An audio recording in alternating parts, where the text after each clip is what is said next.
It could be an off-season for the St. Louis Cardinals of mining for diamonds in the rough, and it appears that process has already begun in earnest with the acquisition the Cardinals made on Friday.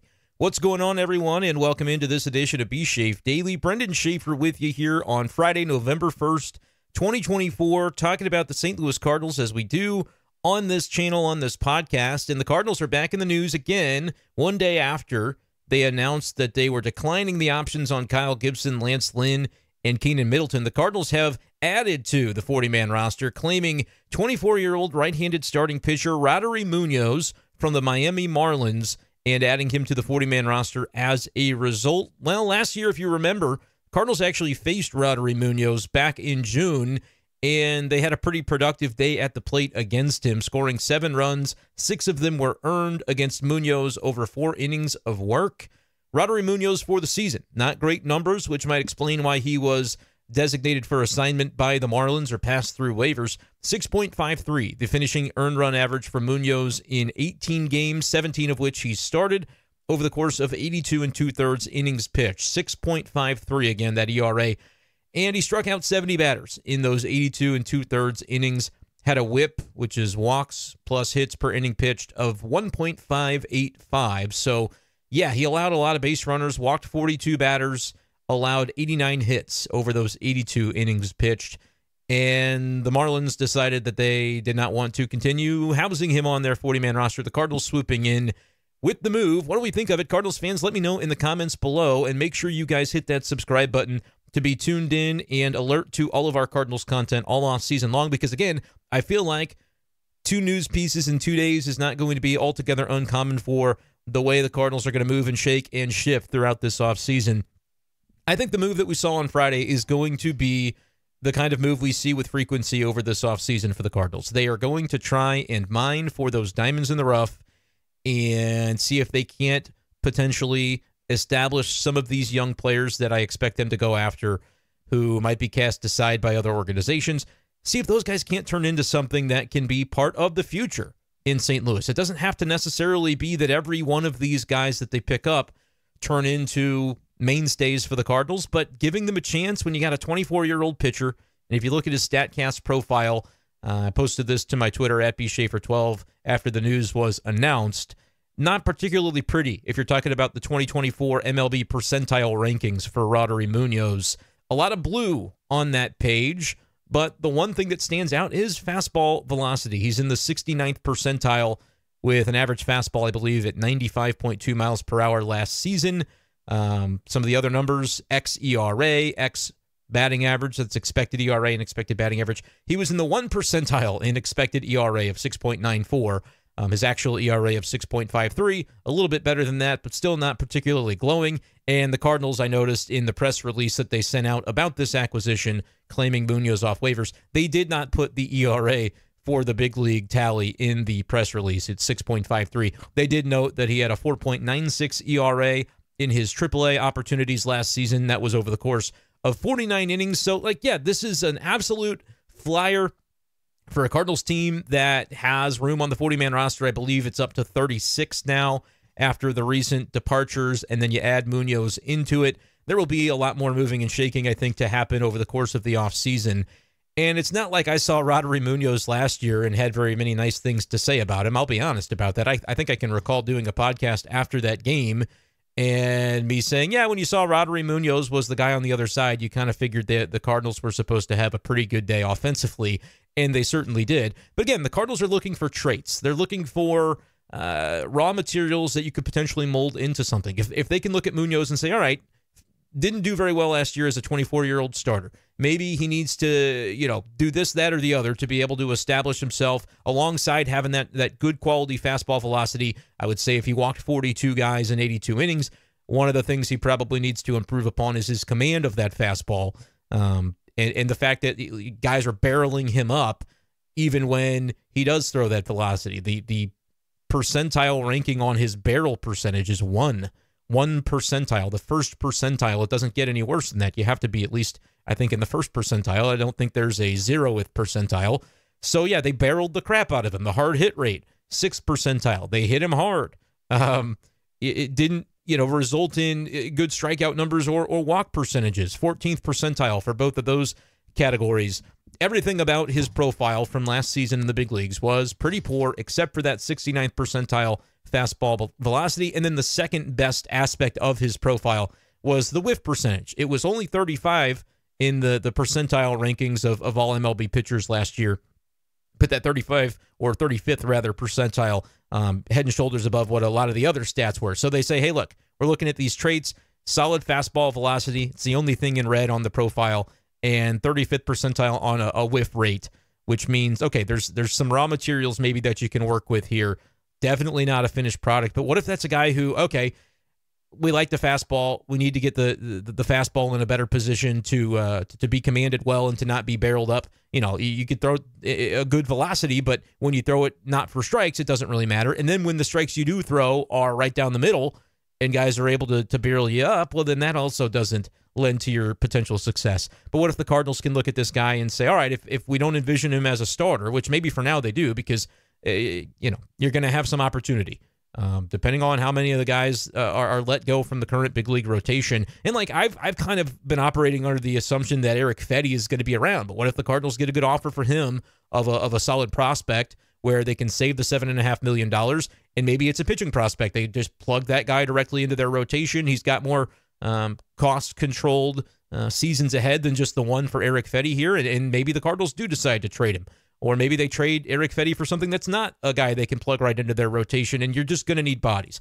It's going to feel like that 2023 when you had Casey Lawrence and Jacob Barnes and Andrew Suarez and some of those guys coming up from AAA, coming off the street to fill innings for the big league Cardinals, almost regardless of role. It didn't really matter that they weren't starters per se. Those guys were filling in after starters who couldn't go particularly deep that summer, if you recall how the final couple months went for the Cardinals in 2023 when they went 71 and 91. The difference here, though, at least with a guy like Roddery Munoz, who was decidedly bad last year, there's no doubt about that, at least you have a scenario where there could theoretically be untapped potential.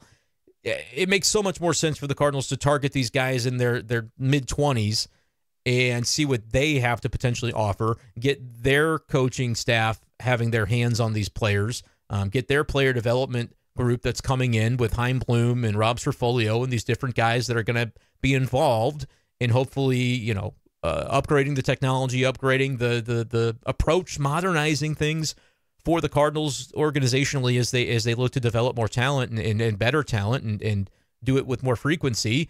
What if there's an angle where, hey, we turn Roddery Munoz into a guy that throws a fastball and then one secondary pitch and he ends up being a pretty solid relief arm? Like there's a window where that can happen. We a lot of times see guys that have good velocity.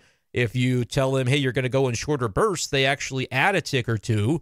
And already Munoz being in the 69th percentile on velo, what if he's a guy that can tick up to 98, 99 if they should someday put him into a bullpen role? I'm not saying that that's the thought process with bringing him in right away, but this feels like the type of developmental project and the characteristics of a player that could very well be earmarked for that type of role down the road. So I am not going to poo-poo very many of the Cardinals signings if the types of waiver claims that they're submitting and able to land are the ones where the guy's 24 years old, and he'll be 25 years old next year, I guess. But if he's 24 years old and he's got one tool that you can try to build a decent player around and make him viable as a big leaguer, especially when it comes to pitchers, I feel like that is the types of moves the Cardinals need to be making if they are going to proceed with the game plan that and the blueprint that we expect for the offseason, which is, they're not going to have a huge major league payroll next year. Winning at the big league level is not going to be the number one priority for the Cardinals in 2025. So at least you're not just twiddling your thumbs. At least you're not just going out there and having veterans, guys who don't have a lot of upside, whether they're expensive or not, in the cases of guys like Lynn and Gibson, and you can throw Keenan Middleton into that as well, rather than leaning on those guys and probably having a foundation and a floor for what your 2025 record could look like with that group of players. It would probably be very similar to what we saw from the Cardinals this past season. 83 wins, you could win between 78 and 83 games, and you're really just going to be kind of stuck in the mud because you're not advancing, you're not learning about younger players if you go that route. So the Cardinals are doing the opposite of that. They're basically going to give guys, and it's not to say that Roddery Munoz is going to be on the opening day roster, whether in the rotation or the bullpen, but they're going to have guys like him come into spring training and compete. And they're going to get their hands on him and say, hey, this is what we think you need to do to be able to get a little bit more out of the stuff that you do have. And maybe if the Cardinals do this 6 or 8 times over the offseason, they might get 1 or 2 of those guys to turn into viable contributors in 2025. And then for every 1 or 2 that turns into a viable contributor that you didn't really see coming based on the previous statistical profile, maybe there's one of those guys that actually turns into somebody that you can keep around beyond 2025 and say, when we are trying to be a competitive organization again, this guy could actually be somebody that could be a number 5 starter or could be a 7th inning relief pitcher. And it costs the Cardinals really nothing to do this other than allocate the 40-man roster spots toward Roddery Munoz and toward players like him. So if you saw Roddery Munoz, if you have a short memory to say, yeah, back in June, I remember the Cardinals faced this guy and you talked about it, and we kind of made fun of him a little bit because he just wasn't very good, it's okay to then turn around and say, you know what, this is honestly the type of move that if you are going to buy into, hey, this is going to be a bit of a developmental year, this is going to be a bit of a year of finding out what you got internally and throwing some stuff at the wall and seeing what sticks. Would you rather see the Cardinals throw a 33-year-old journeyman at the wall to log some innings, or would you rather say, you know what, there could be some ugly innings thrown by Roddery Munoz this year, but if he throws enough innings to be able to tap into something that could be a little bit deeper, a little bit greater as a part of his profile, then the Cardinals in the long run might actually be the better for it. What does that mean? Well, it means that notion of a 78 to 83, 84 win season as sort of your firm foundation isn't going to be there, because something that we see with younger players rather than the veterans, if you remember the rhetoric that John Mozeliak put out there last year about guys like Kyle Gibson, guys like Lance Lynn, they've been around the block. They know how it goes. They know the rigors of a season.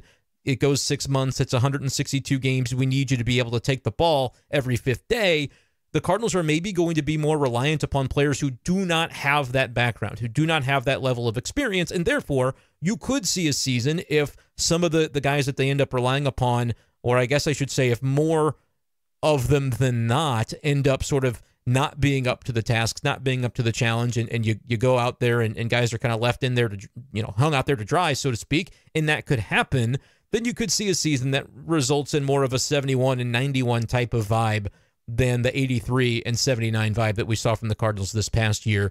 But I think if you're doing that with the prospects of we're trying to find out about guys that could be part of the future, and if we find out that they stink, well, nothing ventured, nothing gained, you can ultimately cast them aside, at which point you're ready to reinvest and reincorporate some free agents and some higher cost acquisitions into the fold, which I know for Cardinals fans, and I've kind of started to say, maybe I'm naive for believing this, I still think that could be by 2026.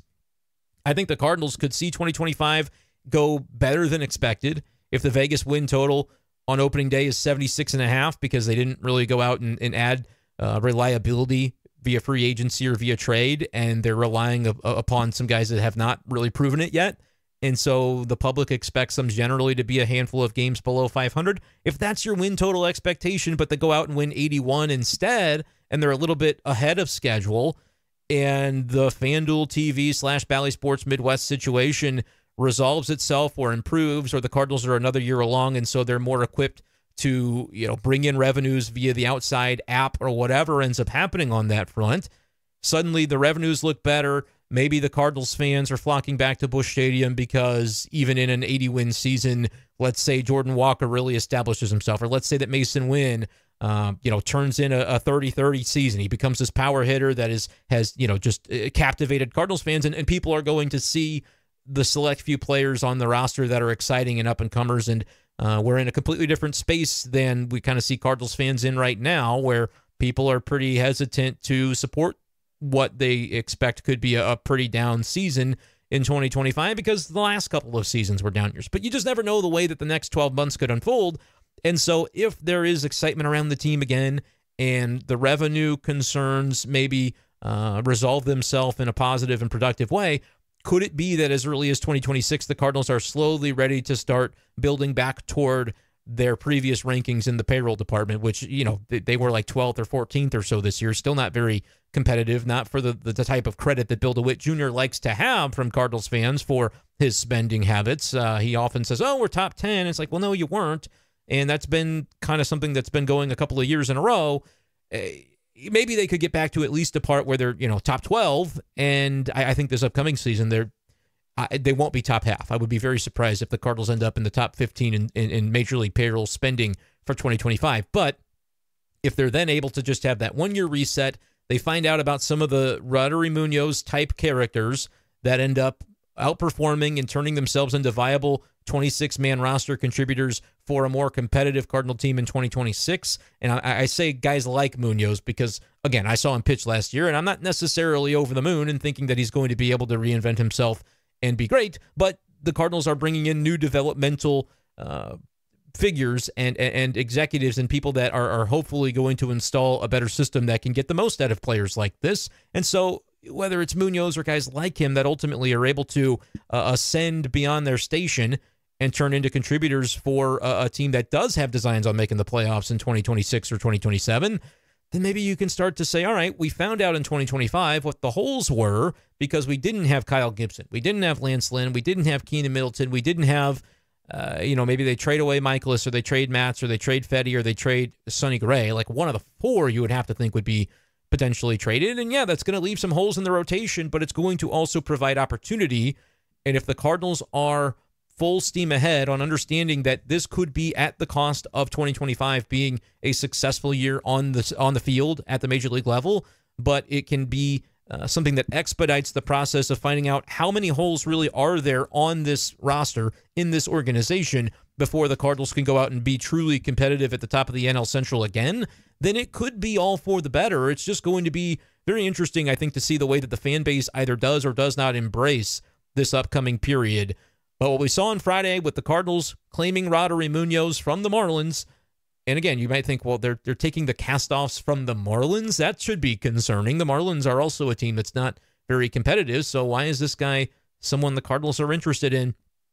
I think they're interested in traits. I think they're interested in low-cost acquisitions that possess upside. And even if the upside percentage, the chance that Roddery Munoz ultimately hits on his upside is 10%, it's better than 0%, which I would say is exactly what you would have been delving into in terms of like long-term viability with a Lance Lynn or a Kyle Gibson, guys who are on the tail end of their careers.